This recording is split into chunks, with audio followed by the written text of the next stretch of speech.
also, this consumer will choose. They have a choice. They have, as you know, the business community is very competitive. So people choose their businesses in term of their own what is important for them, and more in our society, the environment, also the diversity, are two aspects that are very important for consumers, but also for investors. Yeah. Now, Pierre, when you look at ESG, which of these three are suppliers being most asked to report on these days? Well, number one is the environment, and because, like I said, as a country, we have committed ourselves to reduce. Leave range anxiety behind for good with the all-new 2023 Mitsubishi Outlander PHEV. Hello, I'm Mario Toneguzzi, Managing Editor of Canada's Podcast, taking care of business today with Dr. Vincenzo Aliberti, who is an author and public speaker and has a new book out called Mental Health and Wellness, a Toolkit for a Good Life. Thanks, Vince, for joining us today. Oh, it's my pleasure, Mario. It's always a pleasure speaking with you, and I look forward to this conversation. Well, let's talk about the book. Tell me a little bit about what the book's about. Sure. One of the things that I always found intriguing is all the different therapies that are in the marketplace, like CBT in particular, cognitive behavioral therapy, to help out individuals. And what I did in this book is look at more the... Hello, I'm Mario Toneguzzi, Managing Editor of Canada's Podcast, taking care of business today with Jason Kinnear, who is Manager of Family Office Services with the Canadian Western Bank. Thanks for joining us today, Jason. Thanks for having me, Mario. Well, let's talk about real estate investment. And I know a lot these days, a lot of people are, besides buying a home to live in, many are often buying homes or properties to rent out. And,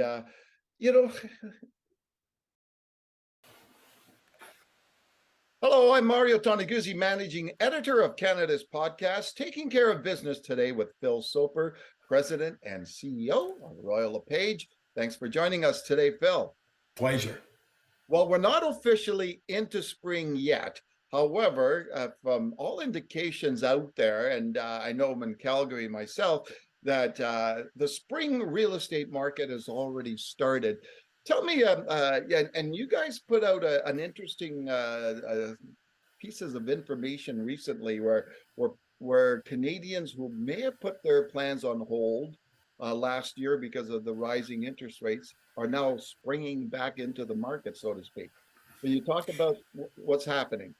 Yeah, we knew intuitively that the majority of people who had removed themselves from market, and I'm talking about people who intended to buy or sell a home, who wanted to or needed to upgrade their housing situation, we knew that most of them had been impacted by the Bank of Canada's tightening monetary policy, the sharp rise in interest rate. Turns out it was almost all, 9 10 frequently. Welcome to Canada's Podcast. Hello, and welcome to Edmonton's Podcast with Mario Toneguzzi on Canada's Podcast Network. Joining me today is Adam O'Brien, who is the founder and owner of Bitcoin Well in Edmonton. Thanks for joining us today, Adam. Hey, thanks so much for having me. Okay, let's start off, Adam, by just maybe explaining to me what Bitcoin. Welcome to Canada's Podcast. This podcast is brought to you by Schneider Electric, supporting Canadian businesses with innovative energy management and automation solutions. Schneider Electric, your digital partner for sustainability and efficiency. Hi, this is Angela Fay from Canada's Podcast. I am super excited to introduce you to and welcome the future thinkers. And we have an exciting lineup today from Yuvi Ivanova and Mike Gilliland. and they're coming to us from British Columbia, Canada today. And we have an exciting format because we're actually going to do 2 podcasts today. We are starting the conversation and giving you some information and expertise on NFTs and really the future of digital currencies, what that means for us as entrepreneurs. The second part of the we're going to do a second podcast, which is all about an exciting project that they are doing, which is village building. So first of all, we're going to stay focused on NFTs and seed currencies and crypto. But first of all, welcome, Mike and Yuvi. Tell me a little bit about your entrepreneurial journey. Sure. Yeah. Thanks for having us. Sure. Well, I think Mike's entrepreneurial journey started before me. He's been doing it since he was 18. I started a little later in my 20s, and then we met about 10 years ago, and then pretty much took off traveling right away and started building online businesses of all kinds. And we've done all sorts of things. We've done media editing, we've done web design, search engine optimization, marketing, building digital products, all sorts of stuff. And then in 2013, we started our podcast, Future Thinkers, because we were traveling and, our schedule was very flexible and we had lots of stories to tell and had lots of time to read books and kind of philosophize about life. So we started recording our morning conversations and publishing them. And, over time it grew into something bigger.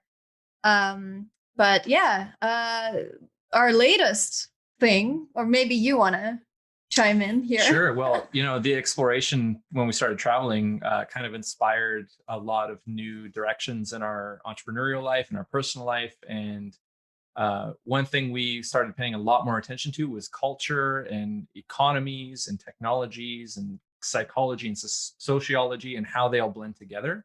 Mm-hmm. And, the podcast actually has been in recent years, well, really since midway through, it's been about addressing existential problems on the planet.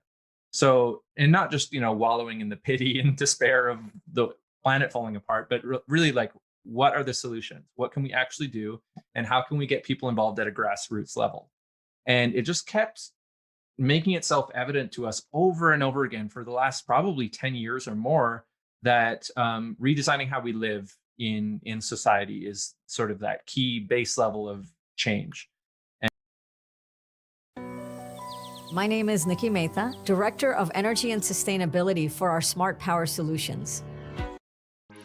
Welcome to Canada's podcast, the #1 podcast for entrepreneurs by entrepreneurs. Hi everyone, and welcome to Canada's podcast, Canada's #1 podcast for entrepreneurs across Canada. I'm Phil Bliss, coming to you from Toronto, and today we're going to meet Andrew Kugel, who's co-founder and chief executive of tokens.com, which, as you can imagine, is in the cryptocurrency business. And Andrew has a pretty impressive record in that business and in investment. So Andrew, why don't you tell us a little bit more about yourself?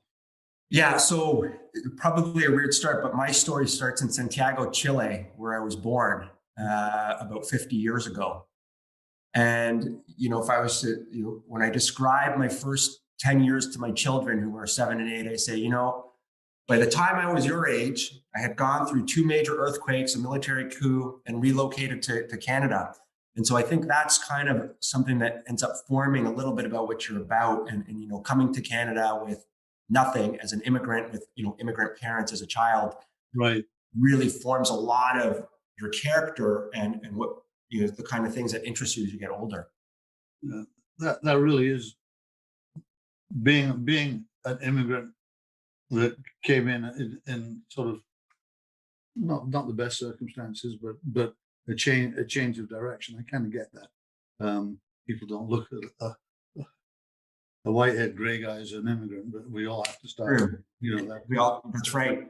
And I think it's actually, Philip, it's those failures, and you read about this all the time, but it's really true. It is those failures and those struggles that really, the way you react to those things and your attitude is what shapes who you become. And even as an adult now, these are things that never stop. I can look and see the challenges I've had over the last month, And those are still things that you are reacting to and figure out how they're going to shape your future. So, we just a brief chat we had at the beginning, you say you've been out as an entrepreneur. Welcome to Canada's podcast, the #1 podcast for entrepreneurs by entrepreneurs. Hi, welcome to Canada's podcast. I'm your host, Celine Williams, and today I'm here with Jesse Berger, who is a former financial services professional with over a decade of experience working with Canada's leading financial institutions, including roles in retail banking, investment, advisory, management consulting, and market research. I realized I said that weird, investment advisory. That's together. He has an MBA, a certified blockchain professional, and he recently authored a lively and timely book titled Magic Internet Money, a book about Bitcoin. Thanks for joining me, Jesse. Thank you so much for having me, Celine. It's great to be here. I'm excited to get into this conversation. One, because I'm curious about your journey as an entrepreneur, and I got to see the book on the screen, and it's real cool. But also because I think people have a lot of questions about Bitcoin, myself included. So I think this will be really super interesting. So with that said, I'd love to start with you kind of telling our listeners a little bit about who you are and how you got to where you're at now, including writing this very cool book. Yeah, absolutely. So as you said, my background was in financial services, working in retail banking at Royal Bank. I worked at a full service brokerage firm called Macquarie Private Wealth on Bay Street for 3 years. After that, I went to get my MBA. And actually one of the highlights of doing that was I competed in a investment themed case competition sponsored by The Economist magazine, where Ryerson, which was where I went to school, competed against, it was over 25 schools from around the world. And my team, we ended up winning the entire case, both in terms of the judges deeming us first place, but also we produced a video and essay that was online on the Economist website, and we won the popular choice as judged by visitors to the website. So that was sort of a cool highlight from my time doing that. Worked in management consulting. I again sort of worked for Royal Bank, this time as a contractor for a financial services consulting company downtown, before subsequently moving to a company called Verde Group, which is sort of a smaller market research focused consulting company. They are in Corktown in downtown Toronto.